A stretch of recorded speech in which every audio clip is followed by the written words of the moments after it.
نحمدہ و نصلی علی رسولہ الکریم اعوذ باللہ من الشیطان الرجیم بسم اللہ الرحمن الرحیم رب اشرح لی صدری ویسر لی امری واحلل عقدۃ من لسانی یفقہوا قولی۔ سورۃ البقرہ کے پہلے تمہیدی حصے کو ہم پڑھ رہے ہیں۔ ہم نے پہلے خوش نصیب لوگوں کا پڑھا، متقی لوگوں کے بارے میں ہم نے سیکھا، اللہ ہمیں ان لوگوں میں شامل کرے۔ پھر دوسرا رویہ ہم نے سیکھا ان بد نصیب لوگوں کا جن کو اللہ نے کبھی ہدایت جو ہے وہ نہیں عطا کرنی۔ اللہ تعالی ہمیں ان لوگوں میں شامل نہ کریں۔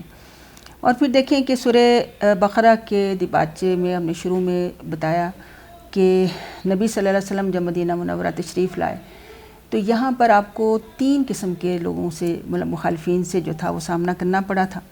ایک تو ظاہر ہے کہ مشرکین مدینہ تھے، اور دوسرے یہود و نصارہ، اور پھر یہودی خاص طور پر، اور پھر اس میں جو ایک تیسرا گروپ، کیونکہ اسلام کو پنپنے لگا اور اسلام نے ایک ریاست کی شکل جو ہے وہ اس وقت اختیار کر لی تھی، تو اس وقت ایک تیسرا گروپ بھی وہاں پہ پیدا ہو گیا تھا جس کا وجود مکہ میں نہیں تھا۔ مکی دور میں یا تو جو بھی مسلمان تھا وہ علی اعلان مسلمان تھا، اور جو کافر تھا وہ بھی کفر یعنی نفاق وہاں پہ ہمیں جو ہے وہ نہیں ملتا۔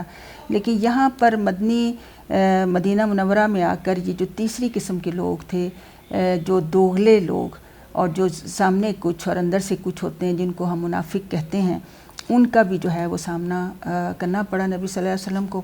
اور اسی وجہ سے یہاں پر، اور یہ منافقین جو ہیں، نفاق ایسی بری بیماری ہے کہ اللہ نفاق کے بھی اگر ہم روٹ کو دیکھیں تو یہ نفق سے ہی ہے۔ اور نفق کا ہم نے ترجمہ پڑھا ہے کہ سوراخ، یا اس سرنگ کو کہتے ہیں کہ جس میں دونوں طرف جو ہے وہ کھلی بھی ہوتی ہے۔ تو اس میں منافق وہ بندہ ہوتا ہے کہ جس میں ایک طرف سے تو وہ ایمان لاتا ہے، یعنی وہ کہتا ہے، لیکن دوسری طرف سے ایمان اس کا نکل جاتا ہے، گویا اس کے دل میں ایمان جو ہے وہ راسخ نہیں ہوتا۔ اور یہ ان کا جو مقام ہے یہ کفر سے بھی بڑھ کر ہے، کیونکہ اللہ تعالیٰ خود قرآن میں فرماتے ہیں کہ ان المنافقین فی الدرک الاسفل من النار، کہ بلا شبہ جو منافقین ہیں وہ جہنم کے سب سے نچلے درجے میں ہوں گے۔ اور ایک جگہ پہ آتا ہے کہ جہنم کی ایک وادی ویل ہے، اور اس کے جہاں سب سے یعنی خوفناک قسم کے جو ہیں وہ عذاب ہوں گے، اور پستی کا انتہائی جو درجہ ہوگا وہاں پہ منافقین جو ہیں وہ ڈالے جائیں گے۔ اور آپ دیکھیں کہ امت مسلمہ کی اگر ہم تاریخ کے اوپر نظر ڈالتے ہیں تو امت مسلمہ کو جس عنصر نے سب سے زیادہ نقصان پہنچایا ہے وہ یہی منافقین ہی کا عنصر تھا، کہ جنہوں نے امت مسلمہ کی جڑوں کو کھوکھلا کرنے کی کوشش کی۔ اس لیے اللہ رب العالمین نے قرآن کے شروع میں جو ہمیں 3 رویے سکھائے ہیں، اس میں سے پہلا رویہ ہمیں اختیار کرنے کی توفیق اللہ تعالیٰ دے، اور یہی ہم نے دعا بھی مانگنی ہے اور اسی کو کوشش بھی کرنا ہے۔ اور اب یہ جو تیسرا رویہ جو منافقین کا رویہ ہے، اس کو ہم نے دیکھنا ہے اور اس کو اچھے طریقے سے سیکھیں تاکہ ہمارے اندر سے ہر طرح سے نفاق جو ہے وہ ختم ہو۔ اور اس سے پہلے ہم یہ دعا بھی کرتے ہیں کہ اللہم طہر قلوبنا من النفاق، کہ اے اللہ تو ہمارے دل کو نفاق سے پاک کر دے۔ اب منافقین کون لوگ ہوتے ہیں؟ آئیے ہم اللہ رب العالمین سے ہی سیکھتے ہیں کہ کون اصل میں منافق ہوتا ہے۔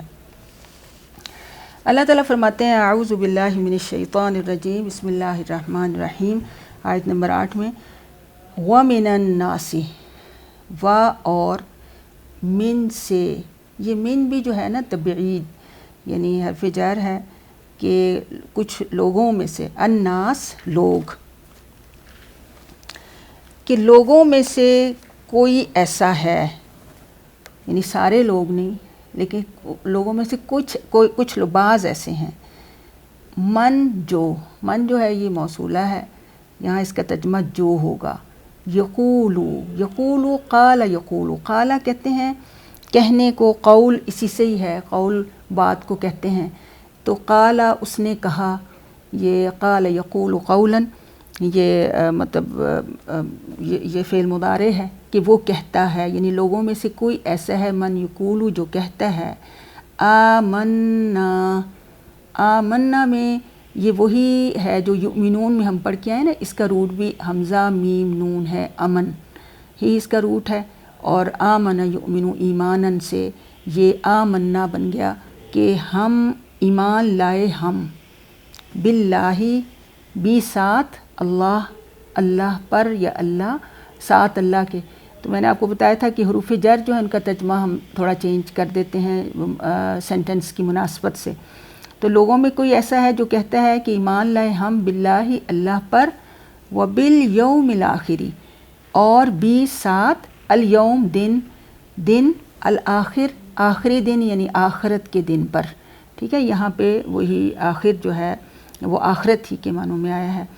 وما اور ما نہیں، یہاں ما جو ہے یہ نہیں نفی کے معنوں میں آیا ہے. ہم وہ بمؤمنین، بی کا ترجمہ پھر ساتھ، مؤمنین میں وہی روٹ امن ہی ہے اور اسی سے مومن بنا، اور مومن یعنی وہ امن والا، ایمان والا، تصدیق کرنے والا. اور نہیں ہے وہ مومنین کے ساتھ، مومنون مومنین دونوں کا ترجمہ ایک ہی ہے، لیکن اس میں گرامر کے حوالے سے اس کے معنی جو ہے وہ یعنی اس کی شکل جو ہے بدل جاتی ہے. تو یا نون اور واو نون دونوں ہی جمع کے لیے آتے ہیں. تو اس کا ترجمہ پھر دوبارہ سے ہم دیکھ لیتے ہیں کہ لوگوں میں سے کچھ ایسے ہیں جو زبان سے تو کہتے ہیں کہ ہم اللہ پر اور آخرت کے دن پر ایمان لائے ہیں، وما ہم بمؤمنین، حالانکہ وہ ایمان نہیں لائے ہیں. اب یہاں دیکھیں کہ اس میں اللہ تعالیٰ نے سب سے پہلی چیز جو ہے وہ کیا بتائی ہے کہ وہ کہتے تو ہیں لیکن اصل میں وہ ایمان نہیں ہیں. تو یہاں سے ایک چیز یہ پتہ چلتی ہے کہ وہ جو بات بھی وہ کہہ رہے ہیں وہ دل میں ان کی بات نہیں ہے، صرف زبان سے اقرار باللسان صرف ہو رہا ہے. اور ہم نے پیچھے پڑھا کہ ایمان کیا ہے، اقرار باللسان و تصدیق بالقلب و عمل بالجوارح. کہ ایمان اصل میں کیا ہے کہ زبان سے اقرار کرنا، دل سے اس کی تصدیق کرنا، یعنی دل میں اس کو جگہ دینا. اور پھر اس کا اظہار کس طرح سے ہوگا کہ جب انسان اپنے اعضاء کے ذریعے وہ عمل بھی کرے گا کہ بالکل ویسا ہی عمل جیسا کہ مطلوب بھی ہے. تو اصل میں وہ کیا ہے کہ وہ ان کا ایمان درست نہیں ہے اور وہ مومنین کے ساتھ اصل میں نہیں ہوتے ہیں. وہ کہتے کچھ ہیں اور کرتے کچھ ہیں. آگے اللہ تعالیٰ فرماتے ہیں آیت نمبر 9 میں، یخادعون اللہ، یخادعون وہ دھوکہ دیتے ہیں اللہ کو، والذین و اور الذین ان لوگوں کو آمنوا جو ایمان لائے، وما اور نہیں، یخدعون وہ دھوکہ دیتے، الا مگر، انفسہم اپنے آپ کو. انفس نفس کی جمع ہے، یعنی نفس جان کو کہتے ہیں، یہاں اپنے آپ کے لیے ہم استعمال کریں اپنے آپ کو. وما اور نہ نہیں، یشعرون وہ شعور رکھتے. اب اس میں دیکھیں کہ جو یخادعون کا اگر ہم روٹ دیکھتے ہیں تو خدع، خا دال اور عین اس کا جو ہے یہ روٹ ہے، اور اس کا مطلب خدع جو ہے دھوکہ دینا اس کا ترجمہ ہوتا ہے. اور خادع یخادع مخادعۃن یہ باب مفاعلہ ہوتا ہے، یعنی ایک دوسرے کو دھوکہ دینا. تو یہاں پہ جو ہے کہ یخدعون کے معنوں میں یہ استعمال ہوتا ہے، یعنی وہ دھوکہ دینے کی کوشش کرتے ہیں. اور یہاں پہ جو اس کو لایا گیا ہے کہ خادع یخادع جو ہوتا ہے یہ بھی ایک طرح سے زور اور تاکید کے لیے لفظ جو ہے وہ استعمال جو ہے وہ کیا گیا ہے کہ وہ دھوکہ دیتے ہیں اللہ کو، والذین اور ان لوگوں کو آمنوا جو ایمان لائے. تو یہ اصل میں ان منافقین کی جو ہے اسلام اور مسلمانوں سے مخالفت بہت زیادہ اور حسد بھی اس قدر بڑھ چکا تھا کہ وہ اپنے اس زوم میں رہتے تھے اور منافقانہ روش کے ساتھ جو ہیں وہ زبان سے تو ایمان کا اظہار کرتے تھے، لیکن پس پردہ ان کے دل جو تھے وہ کفر اور نفاق سے بھرے ہوئے ہوتے تھے، اور وہ نعوذ باللہ اللہ تعالیٰ اور اہل ایمان کو جو ہے وہ دھوکہ دینے کی کوشش کر رہے ہیں. تو یہاں سے ہمیں منافقین کی جو ایک صفت جہاں پتہ چلتی ہے وہ کیا ہے کہ منافق دھوکے باز ہوتا ہے، یعنی وہ سچا نہیں ہوتا، اور دھوکہ دینے والے شخص پر کبھی بھی انسان جو ہے بھروسہ نہیں کر سکتا. تو وہ دھوکے باز ہوتا ہے، جبکہ اس کے مقابلے میں جو مومن ہے وہ کیا ہوتا ہے، وفادار ہوتا ہے، وہ کبھی کسی کو دھوکہ دینے کی کوشش جو ہے وہ نہیں کرے گا. تو یہاں سے اپنی اپنی اصلاح جو ہے ہم نے ساتھ ساتھ کرنی ہے. اور اللہ رب العالمین یہ فرما رہے ہیں کہ منافق کوشش تو یہ کر رہے ہیں اور اپنی صرف ایک زعم باطل میں مبتلا ہیں. حقیقتاً کیا ہے کہ وما یخدعون، اور وہ صرف اپنے آپ کو ہی جو ہیں وہ دھوکہ دے رہے ہیں. وما یشعرون، اور اس کا انہیں شعور نہیں ہے. یہاں جو یشعرون جو لفظ ہے اس کو ذرا غور سے سیکھ لیں کہ اس کا روٹ ہے شعر، شین عین اور را. یہ شعر ویسے بال کو کہتے ہیں، اور بال آپ کو پتہ ہے کیسا باریک ہوتا ہے، تو اسی سے شعور لفظ ہے. اردو میں ہم کہتے ہیں نا کہ اس کو شعور ہی نہیں ہے، یعنی جس کو صحیح علم نہیں ہوتا یا کسی چیز کی صحیح لطافت یا نزاکت تک جو نہیں پہنچ سکتا، اس کو ہم کہتے ہیں کہ اس کو جو ہے کسی چیز کا شعور حاصل نہیں ہے. تو یہاں پہ پھر ہمیں یہ بھی سمجھ آتی ہے کہ منافق کی ایک تیسری جو یہاں پہ ہمیں صفت پتہ چل رہی ہے وہ کیا ہے کہ وہ بے شعور ہوتا ہے. یعنی وہ ایک ظاہر بالکل ظاہر بین سا ہوتا ہے، ایک سطحی قسم کی نظر والا شخص ہوتا ہے جو صرف ظاہری چیزوں کو دیکھتا ہے، دنیا کے ظاہر کے اوپر فریفتہ ہوتا ہے، اور آخرت کی ابدی اور لافانی اور لازوال نعمتوں سے وہ محروم ہوتا ہے.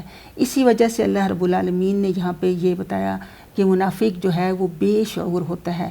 اور اس کے مقابلے میں آپ دیکھیں کہ مومن پھر کون ہوا؟ جو باشعور ہوتا ہے، جو چیزوں کو حقیقتاً سمجھتا ہے، جانتا ہے. تو اس لیے ساتھ ساتھ ایک لسٹ بناتے چلے جائیں کہ منافق کون ہے اور مومن کون ہے. تو یہ ساری ایسی چیزیں ہیں کہ جو ہم نے اپنے اندر سے نکالنی ہیں. ہم نے دھوکہ نہیں دینا، ہم نے بے شعور نہیں بننا، ہم نے اس طرح سے یعنی ایک سطحی نظر والا انسان جو ہے وہ نہیں بننا. اور پھر اللہ تعالیٰ فرماتے ہیں کہ ایسا کیوں ہوتا ہے. اب اللہ تعالیٰ منافقت کی آگے سے حقیقت بتا رہے ہیں. اللہ تعالیٰ فرماتے ہیں فی کا ترجمہ میں ہے، قلوبہم، قلوب قلب کی جمع ہے، دلوں میں، ہم ان کے دلوں میں، مرضن مرض کس کو کہتے ہیں؟ بیماری کو کہتے ہیں. فزادہم اللہ مرضا، فا تو زیادہ یزید، زیادہ کرنا، اردو میں لفظ آتا ہے زیادہ کرنا. تو فزادہ تو زیادہ کر دیا، ہم ان کو، اللہ نے، مرضا ان کی بیماری میں، ولہم اور لیے ان کے، عذاب ہے، علیم دردناک، بوجہ اس کے، کانوں وہ تھے، یکسبون وہ جھوٹ بولتے. تو اس کی تفسیر انشاءاللہ ہم دیکھتے ہیں. اس کا صرف ترجمہ دوبارہ سے دیکھ لیں کہ ان کے دلوں میں بیماری ہے، پس اللہ نے ان کی بیماری کو بڑھا دیا ہے، اور ان کے لیے عذاب علیم، دردناک عذاب ہے، بوجہ اس کے کہ جو وہ جھوٹ بولتے رہے. وآخر دعوانا الحمد للہ رب العالمین. السلام علیکم ورحمۃ اللہ وبرکاتہ.